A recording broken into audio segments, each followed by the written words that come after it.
This is another episode of Standup Comedy, your host and MC, celebrating 40-plus years on the fringe of show business. Stories, interviews, and comedy sets from the famous and not so famous. Here's your host and MC, Scott Edwards. Ladies and gentlemen, welcome back to the podcast. We have another special bonus show, and this time we're sharing some very valuable information. If you have any interest in the stand-up comedy industry, you're a working comic, a wannabe comic, just have interest in the industry as a whole, I have the man that shares all the information you need to know. He's a stand-up comic, very, very successful. He's an author, several books. He is doing private shows. He's doing fundraisers. He's doing corporate work. He is amazing. Let's welcome him to the podcast. Ladies and gentlemen, it's Mike Lukas. Thank you. Oh, listen to them.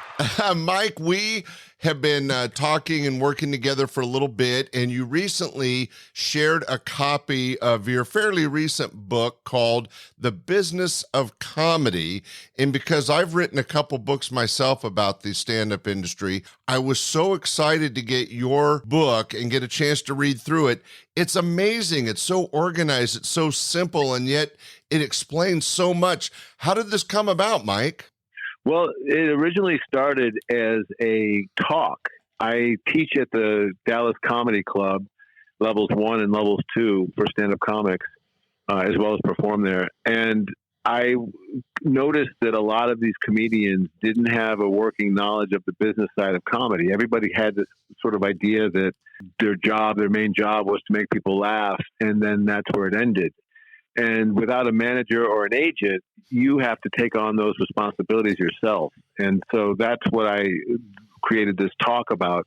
And then when I did a talk for a couple of different groups, and they all responded so strongly to it. I thought, well, this is knowledge that I think a lot of comedians would like. But comedians don't really like to read, especially about business stuff. So I tried to keep it with the same sort of light energy that I did the talk with, so that it is easy to read and it's easy to digest. Yeah, but what's so amazing is that much like my books, I'm a producer. So I was trying to teach young comics the business.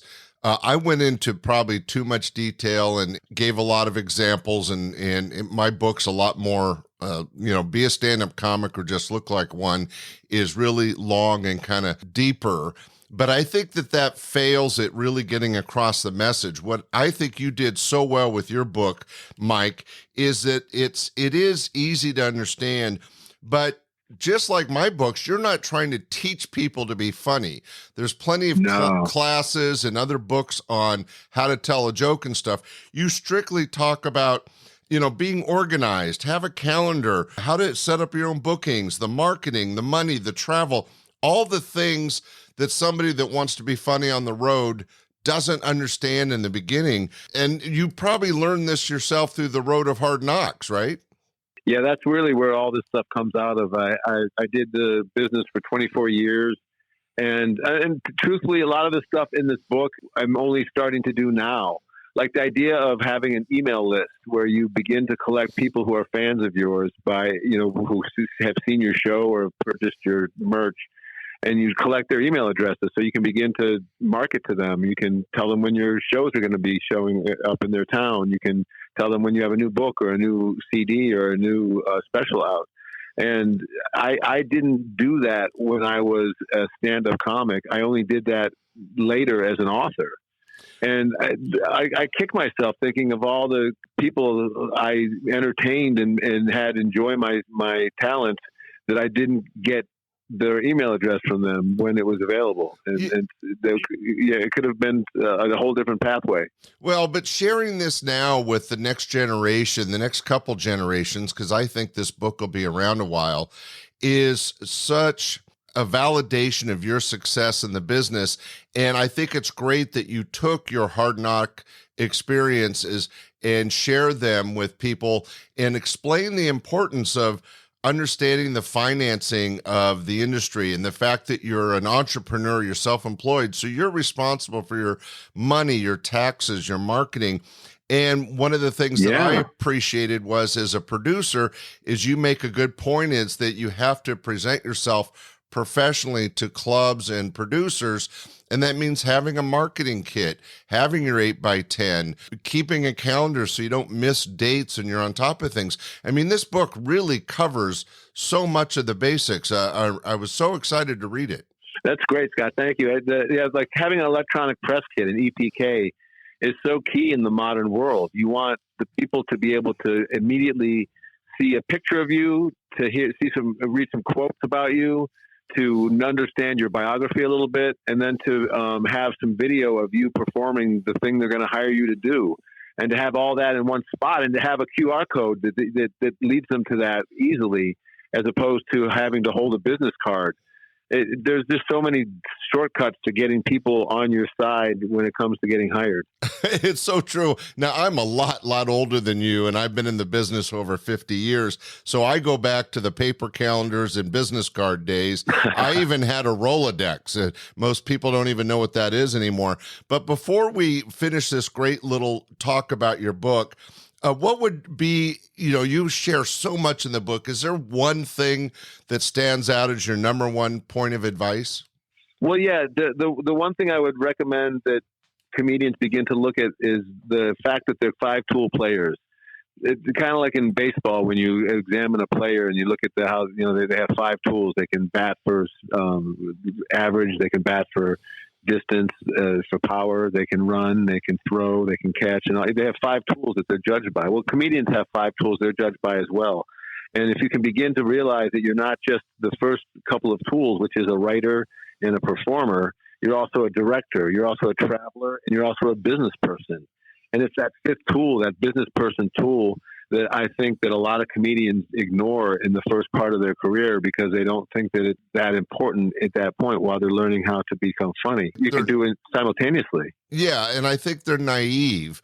And I think what's great about your book is that you really slap them in the face with the reality of, if you're going to be a professional comic, even a semi-amateur, you need to have your business aspect put together.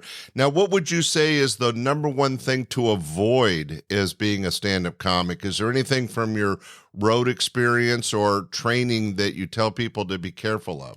Well, one thing I would be careful of is your word is your bond. So if you say you're going to do something, make sure you, like you said, have a calendar that you mark it down on, have a memo system that reminds you of what you've got to do. And I think that that's a real important aspect of being a business person is if I say I'm going to do it, I show up and I do it.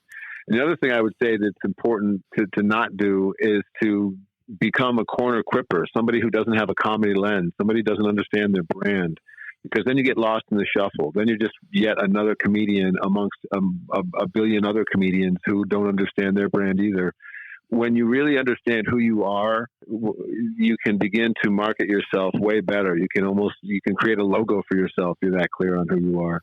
And so I feel like the big mistake a lot of new comedians make is they don't focus on that comedy lens for themselves, that brand. Yeah, and I come from the world of producing and sales, and in our world we call it having a hook. You have to have something that grabs the audience, that makes you a little bit different than every other Tom, Dick, and Harry on stage. Well, ladies and gentlemen, if you're down in the Dallas area, make sure you go by and catch Mike Lukas. And we just want to say that this book, for anybody interested in the stand-up comedy industry, is amazing. But we want people to be able to find the book. Mike Lukas, where can we get your book, The Business of Comedy? Well, you can get it at Amazon and Barnes & Noble, and please be sure to leave a review after you buy them from there. If you want the book for free, go to funnymuscle.com and sign up for my list. And you just have to exchange your email address, and I will give you a free copy of the book, and you can have that to read at your leisure. Well, ladies and gentlemen, go to funnymuscle.com. That's muscle.com. Get your free copy of the book or support this great young comic and go to Amazon or any local bookstore and look for The Business of Comedy. It really is the book that can help you get your career started. Mike Lukas, so great to have you back on the podcast. Thanks for joining us today. Thanks, Scott Edwards. I appreciate you, buddy. Ladies and gentlemen, we'll be back on Sunday with our regular show. Thank you so much for joining us. Bye. We hope you enjoyed this episode of Stand-Up Comedy, your host and MC. For information on the show, merchandise, and our sponsors, or to send comments to Scott, visit our website at www.standupyourhostandmc.com. Look for more episodes soon and enjoy the world of stand-up comedy. Visit a comedy showroom near you.